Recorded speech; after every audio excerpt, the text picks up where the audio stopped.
that anyway, so. Okay.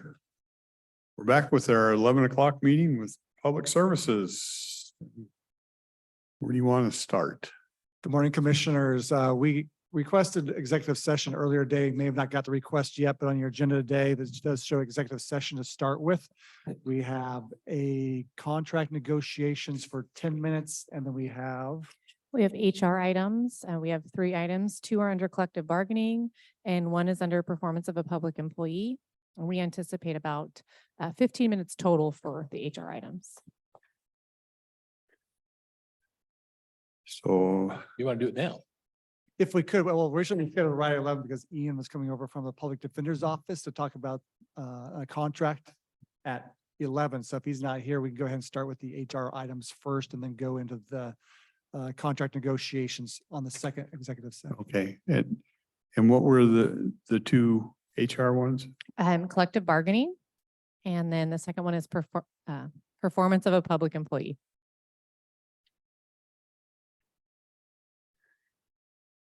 And we're thinking 15 minutes for each of those. So, Yes. Total. so- Total. so we'll head into executive session and take care of those items, collective bargaining, performance of employee. If Ian shows up, contract negotiations. Perfect. Okay, perfect. Yes, Thank you. Yeah.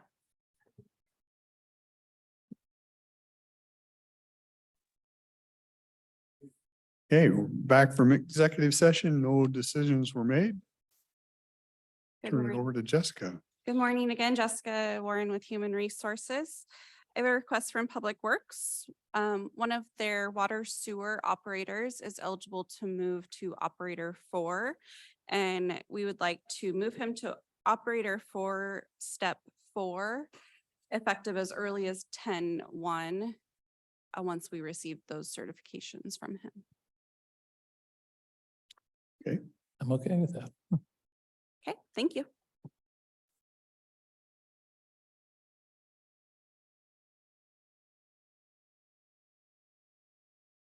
Who's next?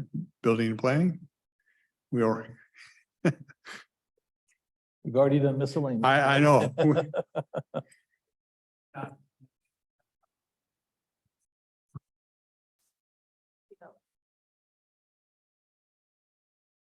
We already tapped into you, didn't we? I know, and now I'm still on there. Are you still on there? I thought I disconnected. I apologize. Tracy Jackson, Building and Planning. Commissioners, we sent, I believe, Megan sent up this morning the monthly numbers, and I just wanted to go over a couple items. I gave you each a copy of them, the planning and the building.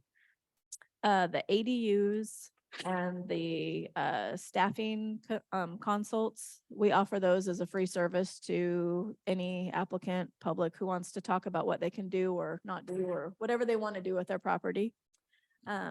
We're separating those now. We're seeing the numbers increase. We just feel it's important to show a separate line, as and ADUs are becoming very popular. Mhm. So that's nice to see.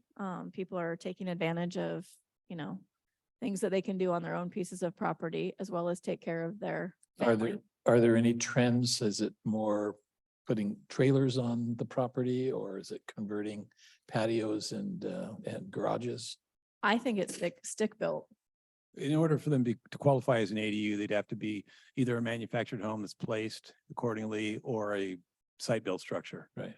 But we're seeing more of the stick built. More stick-built Yeah. recently. And by stick built, like remodeling a garage type. It could Good. be, repurposing a space in an existing utility building to create an ADU. But also detached freestanding structures simply because they have the ability to do so. We felt those were important numbers and that we are seeing an increase in those. So we're separating those out. What's interesting is mobile home placement permits have gone up this last month. And then the alterations of residence. And I think that's just because people are doing more with their current properties because it's expensive to go out and buy a house with the interest rates is what they are. So, Yeah. Yeah. our numbers are slightly down from last year, but the revenue is there. And our counter has been so busy. Everyone has been coming in, contractors, homeowners, every walk of life is just coming in, asking to see what they can do with their pieces of property. So there is a buzz out there to fix, remodel, or do what they can with it, but our counter has been busy, busy. And then I was just gonna touch base with miscellaneous, and the building code update is still scheduled for the end of October. So you'll be starting to see some of the call for hearings coming through on your agenda to set the hearing in the middle of October. And we'll just make it effective whenever the state does. And we'll leave That's that, the lovely said- state of Washington stuff, the right? state of Yeah. Washington stuff. Yes, I'm excited. I know you are. Did you want to talk any more about the morning's discussion, or do you want to wait until we workshop some stuff? and- Yeah. Okay. Workshop some stuff. I think, Wayne probably has some better answers on, so he has the one with the experience on that, but I enjoyed you participating because there were some questions and stuff. So, Good. Look forward to a lot more Yeah. discussion on that. yeah. Thank So- you. So, Mike, I think if I remember what I read in the paper, you've done the fireplace burn ban, and then it's now off. We've come to an end of that. Yeah, the recreational fire burn ban was a short-term Right. measure, given the circumstances. But I made it clear that it was intended to be temporary. Mhm. And so, I talked with Calitz too and so forth, and it was reasonable to lift the ban at that time. So the reason I was asking the question is to find out if you have the same sense that the fire season has not been as bad as we have feared. Or have there It- been a lot more fires that? In our jurisdiction, that would be true. Yeah, okay. Okay. Knock on wood. Yeah, hoping to lift it on the 30th, on a scheduled date. But, I'll take my cue from Calitz 2 and DNR. Thank you. Thank you.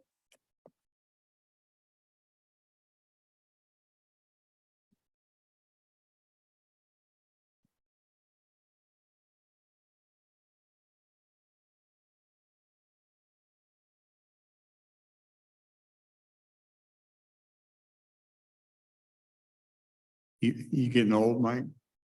I'm just having a few issues. Yes, I'm getting old. Mike Moss, Public Services Director. Mike, we do have a department that focuses on health and human services, so I think it would fit.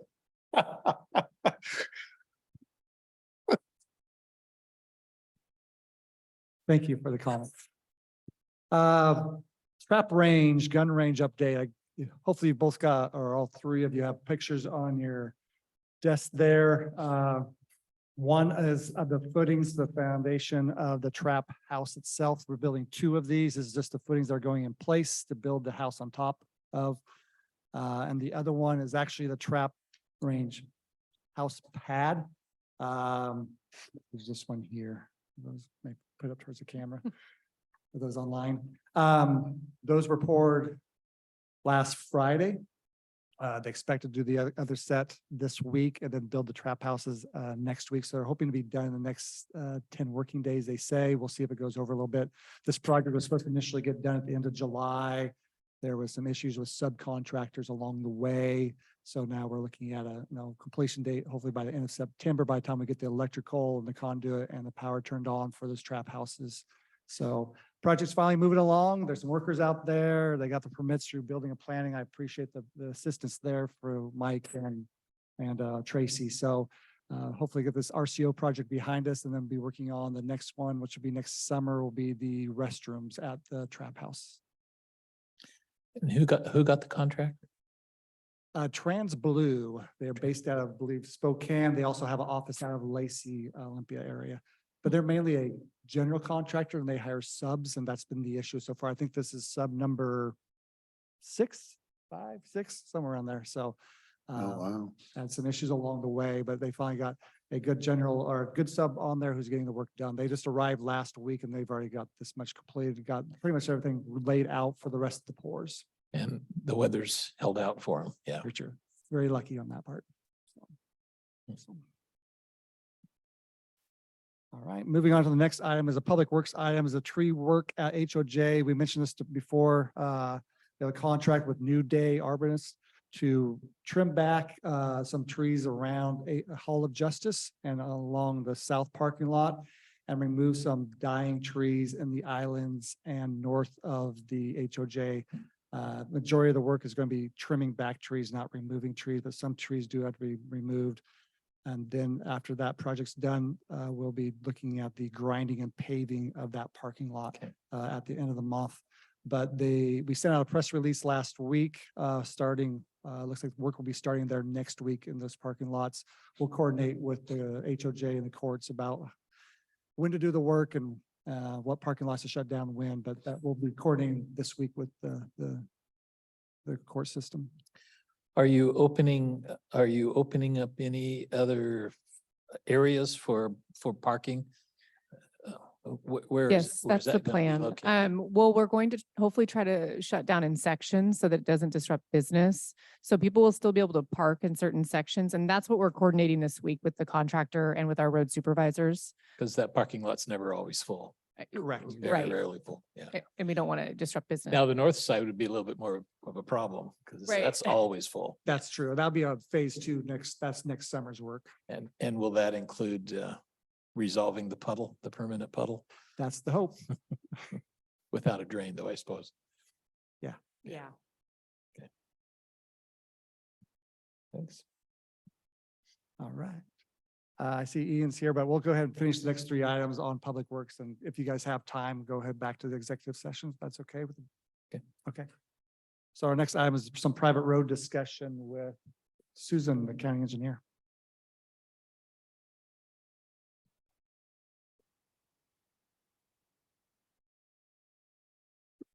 Good morning, Susan Eugenis, County Engineer. So it has been a request to update the private road standards.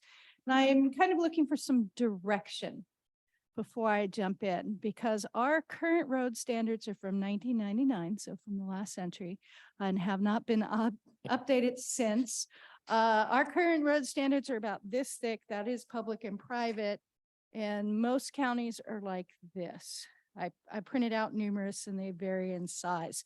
So I guess the direction that I'm looking for is, did you want me to just go through and do a quick Band-Aid on the private roads, or do you want me to sit down and revamp everything to get it up to a more modern standard of what developers are used to seeing when they go to counties? And I have copies of Clark and Lewis in here also, our neighbors, and then various other counties I've looked at. So what problem are you trying to fix? So As somebody who was born in the last century, I'm sensitive yeah, to. so was I. The problem is the formatting, the straightening up, what we expect when people submit plans, survey, monument preservation. Do we want to have traffic calming standards? There's a whole laundry list of other items that other jurisdictions address. Or do you want me to just simply go through and clean up the private road standards, make them format it more like our public road standards, so everything's in a chart and table that's easy to read, reference where we determine site distance and what manuals we're using for our design standards? Those are simple changes instead of reopening the whole book. We are reopening the whole book. It sounds like there's going to be more. It'll be more onerous on developers. There'll be more stuff they have to check off and do. It's more of a clarification process so that there's no argument over what's the design speed you're expecting me to design for, what manual are you referring to, because I think our standards have the specific date of what everybody calls the green book, which is the geometric design book. So that we can clean up some of those issues, make our checklist, because everybody complains, well, I don't know what you're looking for when I turn in my plans. And a lot of these other counties have their checklist that says, we need a north arrow, we need it on this scale. There's a whole laundry list of things that makes it easier how their modification requests are handled, which our code does not handle.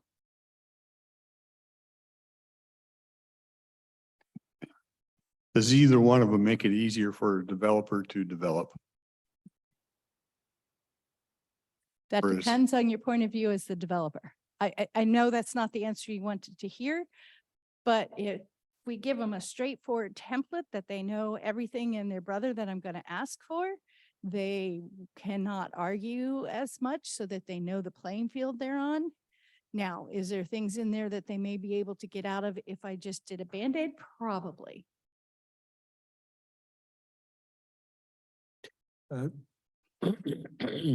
Seeing as I'm an expert in this matter, I'm more interested in the Band-Aid. Yeah. You know what issue you're trying to solve there because you have the experience, specific experience on that. I would address that. I probably have a fear that as you open it up, it's going to be hard to close it in a sensible fashion. Okay. So that would be my suggestion. Yeah, that, you said it better than I did, but Okay, I so would- I will look at updating just the private road memo and bringing it more to a, so it looks like the others. So it's clearly defined what your turning radius is at our intersections and your center line radius, things that aren't clear in the current list as we have it. But are clear in other county documents. Yes. okay. The other item I have is the Erick Creek. One Fish- thing I appreciate you asking. Yeah, absolutely. So the item I have on the board agenda this week is the Erick Creek Fish Passage Project Local Agency Agreement. We're bringing that forward, excuse me, a little earlier than we would do with other projects because the timeline we were given for this project with protect funding that we have to have the agency agreement in place with WashDOT by the end of this month. Usually I wouldn't bring this agreement forward until I had all my right of way in hand and certified. I don't have that yet, but we've been working hand in hand with WashDOT. We're really close. And so if I get this signed and we get it in their box, as soon as our thing is certified, they can sign it. And that is the reason why you're seeing it a little earlier and we haven't purchased all of the property. You haven't seen that yet because we're really pushing to get this to the September 30 deadline. But this construction wouldn't happen until next year, Correct. right? And this funding is 100% funded. Fish barrier So- removal. Is that through the Abbott Fund? So this is through the infrastructure bill. But the Brian Abbott is the one who selects the project. This is some of the direct money that goes to the state. The way the legislature set it up was that some of the money that went directly to WashDOT should be going to the counties and cities.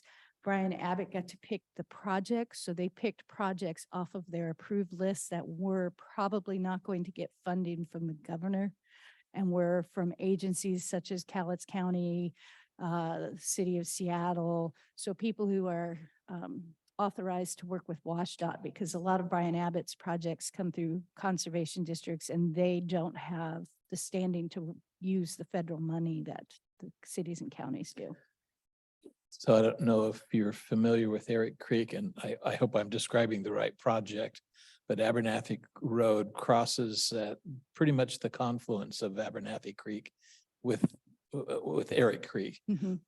But Abernathy Creek is now about 6 to 10 feet below the road level.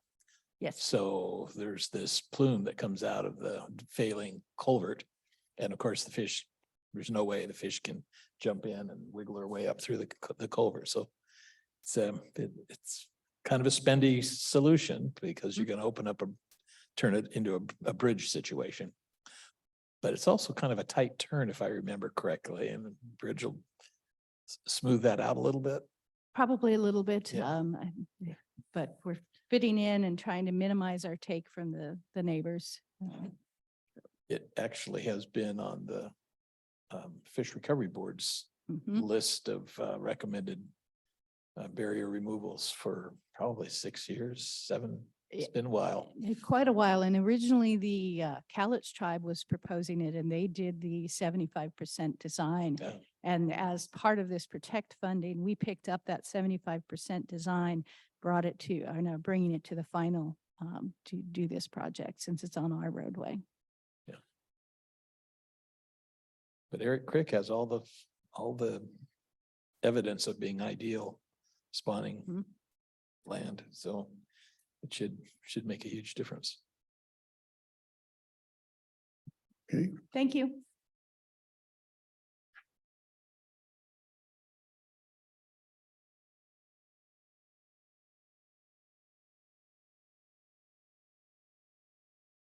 Logan, I just wanted to give the board an update. A couple weeks back, Tracy and I had talked to the board about getting direction on affordable housing dollars. And if the board was still interested in working with, if they were interested in having a presentation by a local nonprofit in affordable housing, and you said yes. So we have scheduled that for the afternoon of September 20th. This group is Habitat for Humanity. And they are here, they're just going to be here to kind of give a broad overview of their housing program and available for questions, that you may have. And then, organizing this, I really just let them know, just kind of giving them a broad overview, giving you a broad overview, and then also maybe potentially some avenues that they could have assistance from, potential funding sources. So it's a very new kind of approach. So I guess I just wanted to make sure with the board that that was adequate for what you're looking for, or if I should go back and let them know that there's other certain things you'd like to hear from them about. Was that a Wednesday 1:30 meeting or Yes. later? in the It's a Wednesday afternoon? 1:30 meeting. Because that might be a topic that might be a good one to set back to the 5:30 meeting. Habitat for Humanities. Which might be what? Having them come, but the next time we have the late afternoon one, the 5:30 meeting. Yeah, although I'm happy to hear from them as soon as possible. Hmm.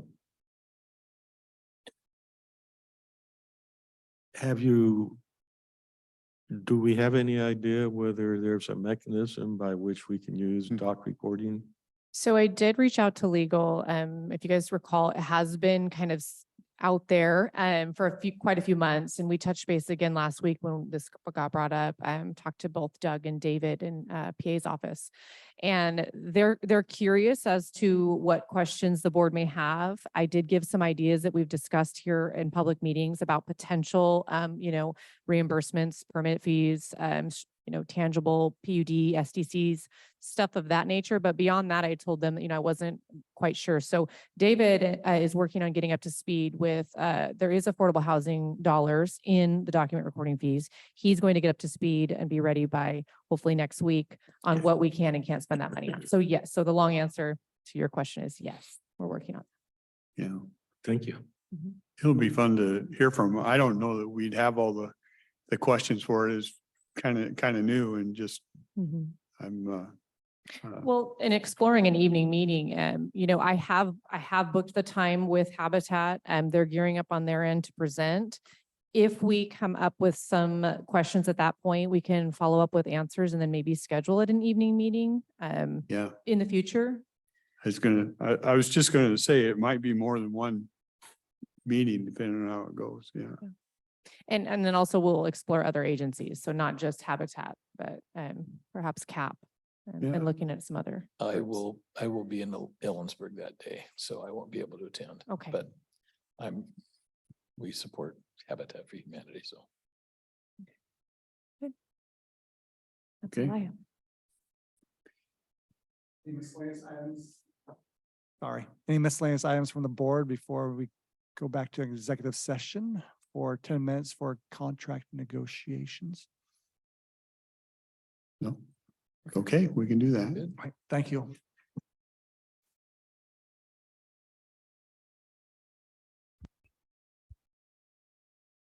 The board is extending the executive session for a period of 5 minutes until 11:57.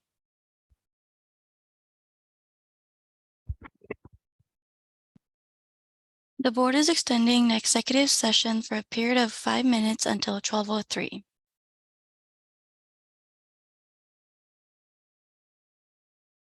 Okay, back from executive session, no decisions were made.